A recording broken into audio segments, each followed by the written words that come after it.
Well, good afternoon, good morning, good evening, wherever you are, folks. I'm back with another video, and as I spent most of the summer saying, just calm down, guys. Now, we're going to get into a full debrief about Liverpool today, but it's all in a calm manner, and as I said during transfer sagas of Florian Wirtz and Alexander Isak in the summer, calm down, it will happen, it will all fall into place soon. And that is similar to how I feel on the pitch, but maybe I don't have the same confidence with this one. Back then, I was very, very confident that Wirtz and Isak would end up being Liverpool players. Am I as confident that Liverpool and Arne Slot can put this slumping form right and go on to win the Premier League title? No, not really. But I'm not saying it's time for a full root and branch review. It's not time to pull out the roots just yet. But we do need to look just beyond the little surface a little bit, because there are many problems with Liverpool at the moment. The last time they were at Stamford Bridge back in April, May time, they had loads of balloons in the away end, in the shed end, saying them number 20, for how many times they won the league. They were dancing around, but the only number 20 at the moment is the amount of problems for Arne Slot and Liverpool, and that is probably a conservative estimate.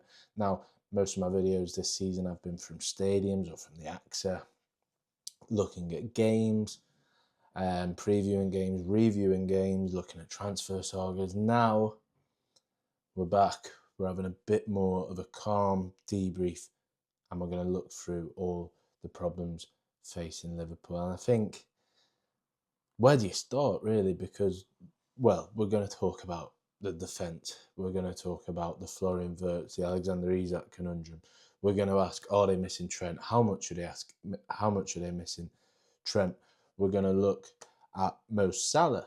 We're going to look at Ibrahima Konate's form and the lack of defenders. We're going to look at the tactical issues in terms of the right back, whether they miss Trent or not, how the right back issue is becoming a problem, how Kirkes has altered the balance of the team, how Wirtz has altered the balance of the team, how Gakpo has to drop deeper and everyone else has to shift over, and it's a mess. It's all a mess. And we could see it was a mess after 7 games of the season when Liverpool had won all 7 to start the season, but now it seems even more of a mess. And I think it's fair to say that now. And it probably seemed like you were clutching at straws slightly to say that there was problems after 7 games when they'd won it all. I felt a bit stupid. I've said as much on here. I felt silly saying that there was problems for Liverpool because they were winning every week, and you know they were churning out last-minute winners. And Chiesa was coming off the bench and scoring. Remember him, Federico Chiesa? Whatever happened to him? And the drama was good, but the performances weren't. And Liverpool did not deserve to be 7 from 7. Okay, yeah, they didn't deserve to have lost them all, but you could have made a case in every single game. And it doesn't work out like this, but in every single one of those wins, they were vulnerable at parts of the match. You know, Bournemouth could have easily drawn that game. Newcastle, exactly the same. I mean, you know, the oppositions could have gone down the other end and scored in those games. Arsenal, you know, it was an even game. Neither team really took the game by the scruff of its neck. It was only a worldie from Szoboszlai that won it. And then what was it after that? Burnley, last minute, easily could have gone in Burnley's favour or not in Liverpool's favour. Where did we go from there? The Everton game. Sorry, let's stick with the league for now. Everton, absolutely brilliant in the first half, but all of a sudden you're going into the last 10 minutes, it's 2-1, and you know you're only a James Tarkowski bullet header away from it being 2-2. And then, as we know what happened in Palace and at Chelsea, those vulnerabilities were exposed, and it did cost Liverpool this time. Failure to put chances away at one end, needed Alisson to bail them out several times. Yes, could have got a draw in both of those games, but they didn't. And it's probably luck just evening itself out. And I do think you obviously do make your own luck in football, but I think Liverpool have been riding their luck a bit too much in the first 5 games, and it's evened itself out slightly. Now, in Europe, obviously lost at Galatasaray match day 2. Match day 1 against Atletico easily could have ended in a draw because Liverpool were poor in that second half. Again, I thought they were brilliant in the first half of that game, I think. what was it, 2-1 at half time, and then Llorente made it 2-2, and then they obviously go on with the late heroics as ever, but it could have easily ended differently. Look at the Southampton game. Ekitike comes off, takes his shirt off. Everyone forgets that they've just won the game because the storyline turns to Ekitike. What a silly boy he was. But that could have easily gone to penalties, and Championship Southampton could have knocked out Liverpool. Would that have been a disaster? The Carabao Cup, who really, really cares until you get to the semi or the final? Certainly not me. But the point is, Liverpool have been riding their luck for a long time now. And it's caught up with them in the last week. And there's many issues. And as I said, it's hard to know where to start. We're going to start with Mo Salah. Now, I don't think Mo Salah is the problem, or he's certainly not one of the big problems. But Mo Salah's not been performing this season, and because of that, Liverpool have not been performing. Now, you think to Saturday, first attack of the second half, Wirtz, lovely flick, Salah, you're thinking, goal. It's not a goal. There was another time, Wirtz sets him in down that side. He cuts inside, you're thinking, goal. It wasn't a goal. There was another one of them as well. There was at least 3 moments in that game where you're thinking, yeah, Salah's about to score here. And he just doesn't. You're expecting the net to bulge because that is what we saw every week last season and, for the past however many years he's been at Liverpool now. 57 goals plus assists last season. That stands at 6 this season. Now, we always knew he wasn't going to get up to those levels again this season. And he's also part of the reason that he's not going to hit those levels is because he's going to Africa Cup of Nations in mid-December, which is a big problem in itself. But he had 8 Premier League goals plus assists at this stage of last season. Now it's 4, so it's all halved. But if you look beyond that, the general numbers, his shots was 1.5 per 90 last season. It's now 1 per game. His touches in the opposition box was 9.6, now 5.5. His chances created for teammates are down. His dribbles are way down. Everything for Salah is down.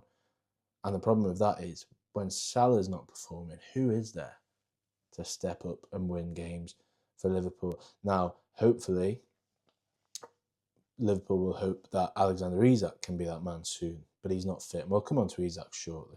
Liverpool will hope that Wirtz can be that man soon, but he's not shown it yet. Cody Gakpo obviously scored his goal, but does he have those clutch moments that you want from a player in a title race? Obviously, I think it's fair to say they're missing Luis Diaz, who was on the score sheet again for Bayern at Eintracht Frankfurt on Saturday. Ekitike can win games, but it felt like he wasn't fully fit on Saturday. And Liverpool are just lacking that little bit of cutting edge because Salah, at the end of the day, age is going to catch up to him one day. I'm not saying it's happened now, but it is starting to be a question that's planted in a seed that's been planted in your mind. There's obviously Wayne Rooney's been criticising him on one of Wayne Rooney's 4 million podcasts this morning or last night, saying that his work ethic is down, but that's not true because Salah's Liverpool, when Slot came in, they sort of almost gambled that Liverpool would have more of the ball and Salah can, just stay up there. But the whole thing is altered with the right-back conundrum of who plays there. Is it Szoboszlai? Is it Bradley? Is it Frimpong? I'm not really sold by either of the traditional right-backs. And, there's a mountain of problems with Szoboszlai playing at right-back in that he's probably Liverpool's most consistent midfielder this season. But, I don't know, there's plenty of issues. There's obviously the issue that he's missing Trent behind him. How does he link up with his right-back? We saw on Saturday, he's getting in the positions, he's just not finishing them. So that is not a terminal worry for Liverpool because, he puts one of them away, he suddenly gets the confidence and it's clicking again. It's, he scores against United in 2 weeks and then he'll be scoring at Brentford and everyone will be thinking, oh, how silly we were to criticise Salah. So we're not really criticising Salah, we're actually criticising the rest of the team. Salah should be allowed to have bad games. And his teammates should be able to, score for him. I saw a stat when I was watching Brentford City. yesterday afternoon. Haaland scored 9 goals. No one else at City has scored more than 1 this season. And it's similar here for Liverpool. Obviously, they have spread it a little bit more, but there needs to be more. They just want more from Salah's teammates. His stats are down, his age is up, and Liverpool want more from Alexander Isak and Florian Wirtz. So let's talk about them. The scrutiny, when you cost 125 million, when you cost 116 million, the scrutiny just ramps up. And I'm sorry, that's just how it works. That's just football. The media, opposition fans hold you to a higher level when you cost so much money, and that's fair. But neither of them have done enough yet, and it is early days, so we're not going to go too hard on either of them. But Florian Wirtz came with a massive reputation, and he's not shown anywhere near the level that Liverpool fans were maybe expecting. Now, you can obviously counteract that with he's settling into the league, and we saw that stat from Opta Joe last week. He's actually created more chances than anyone in the Premier League this season. And I do think that if his teammates had the shooting boots on, then he would have had a couple more assists. We talked about that Salah one, or 2 of them Salah ones, the other day. Wirtz could have easily got off the mark with assists on Saturday, but for poor finishing probably from Salah. I do think that Wirtz will come good soon, and I think that anyone who's been writing him off will be soon eating their words. I listened to a good podcast on The Athletic about this with Kevin Hatchard, Bundesliga expert, and I think it was Seb Stafford-Bloor of The Athletic, another Bundesliga expert, just saying, Wirtz will come good soon. He is affecting the games. But you do just want a bit more. You want him, for that money, you want him to be grabbing the games, winning them on his own almost. And he's not done that yet. But I do think that this week he'll probably do him well, playing for Germany a couple of times, seeing his old mates. Maybe you have to remember he's a young lad moving to a new country as well, stepping out of his comfort zone. He's got all that to deal with, and he's got to perform on the pitch, The Isak thing, I do just think he's a little bit, the road to full fitness is a little bit longer than we maybe expected or predicted, because I saw a report from one of the Newcastle guys, I can't remember who it was now, basically saying they would expect it to be 3 months by the time before Alexander Isak is fully fit, and that is probably about right. In reality, he's been at Liverpool now for 4 or 5 weeks, so maybe we are another 3 or 4 weeks off seeing Isak at his best. There's been glimpses, lovely assist on Saturday. Obviously got his goal against Southampton. I mean, to be fair, he's got to be scoring that, but he had to be at the right place at the right time. But the road to full fitness does just seem a bit bumpier than maybe we and Slot predicted. But again, as I said with Salah, if he gets a bit of confidence, it should all turn good.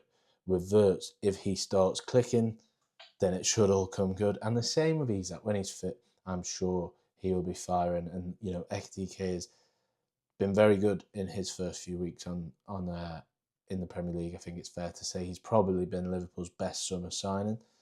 Didn't do too much on Saturday, though, was the problem. But that's why I'm urging a lack of panic, basically, and I'm urging calm, because Salah should all come together soon. Isak, it should all come together soon. And Wirtz, it should all come together soon. If 2 out of those 3 come together soon, then Liverpool will start to win games again. Man United, and then Brentford, I think it is next up. And then, Villa after that. I can't really remember the full fixture list, but there's some tricky games in there, but winnable games. Now, United, never easy. Brentford away is never easy. I always think Brentford away is a bit like, I think Pep once described it as like going to the dentist. You're under the cosh at Brentford. So they're not easy fixtures, these, but they are ones that Liverpool should be looking to win. But we've talked a lot about the attack there.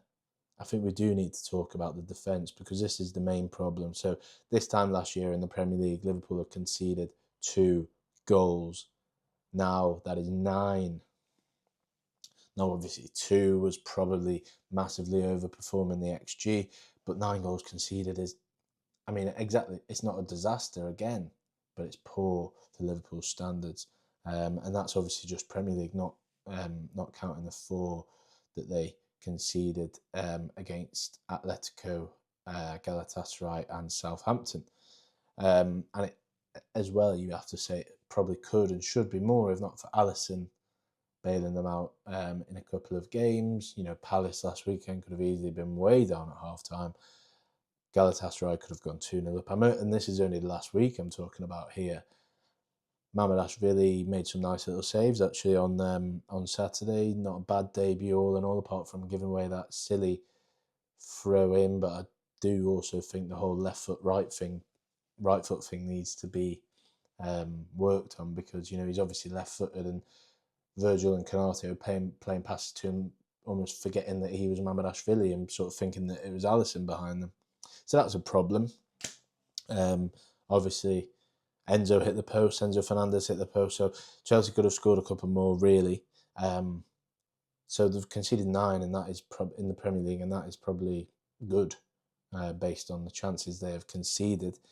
Kirkes has been poor, apart from a couple of games, it has to be said. Give him credit where it's due. Frimpong and Bradley, I'd want a lot more from them. Szoboszlai right back. Now, the goal on Saturday obviously comes from the fact that Cucurella said after the match they knew that Salah would be waiting up the pitch trying to get the counter-attack. So Chelsea were brave and they attacked that side, and the goal comes from that. And, you know, fair play to them and Enzo Maresca for exploiting that. But I'm not convinced by any of the right-backs, as I said earlier in the show. But the whole defence has just been all over the place. Konate, ever since Ibrahima Konate criticised fans, he has been terrible. He was a bit better on Saturday. Virgil van Dijk has been nowhere near his best form either. There's a lot of concern for Liverpool at the moment. And the whole defence just looked way off the pace. And, you know, if you want to win a title, the foundations of every title win are built on a good defence. Liverpool are leaking chances, and it's not looking good. And there's a lot of work for Slot to do. I think the defence, you can also criticise them for the build-up, which is sort of our next point that we want to discuss on this show. The build-up has been all over the place. I watched the game back against Chelsea. I watched the Palace game back, and you look at the sort of, you look at the stills. It's just it doesn't look right. There's something missing. I can't work out what it is. It's just something. I know Slot made the point the other day that because of the alterations to the balance, Gakpo is now deeper and more inverted, and then you've got everyone else seems to be moving over, McAllister, Gravenberch, whoever it is, and the passing lanes that Virgil and Konate were finding last season just don't seem to be on. I've seen stills where Florian Wirtz is just completely out of the equation last Saturday. And, you know, last season you'd have a Szoboszlai dropping deep to receive the ball. It even goes as far as saying that Liverpool often played last season with maybe not a false 9, but certainly a less traditional 9 than they are now in Luis Diaz mainly. He probably started more games than not as a number 9. And obviously Ekitike and Isak are more traditional number 9. So, you know, they're on the shoulder a bit more rather than coming deep to receive it. And the whole Trent conundrum, which is another problem for Liverpool, obviously. They're missing him both in terms of his build-up, in terms of the positions he takes up, but also in terms of his unorthodox passing. And, you know, we see in all the videos of him putting the ball round the back of defences. Trent is being missed. Let's not joke about that here. Let's not sugarcoat that. Liverpool are missing Alexander-Arnold a lot because Bradley and Frimpong are just different. It's having a knock-on effect on Salah. It's having a knock-on effect on the attack. And arguably it's having a knock-on effect on the defence, which Trent was so often criticised for. And then we've covered a lot there, but there's also just a general quick issue.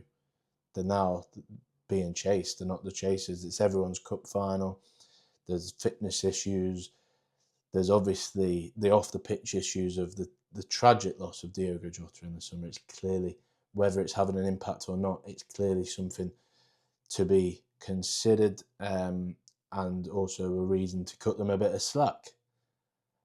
And the main reason to cut them slack, though, is they are only just 1 point off the top. So it's not a reason for mass panic, as I keep on saying. Many of the issues I've mentioned can be solved.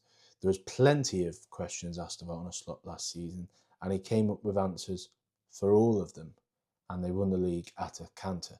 Will they do that again this season? Well, Slot has to solve an awful lot of problems. But let's not have wholesale panic just yet and have a little bit of calm.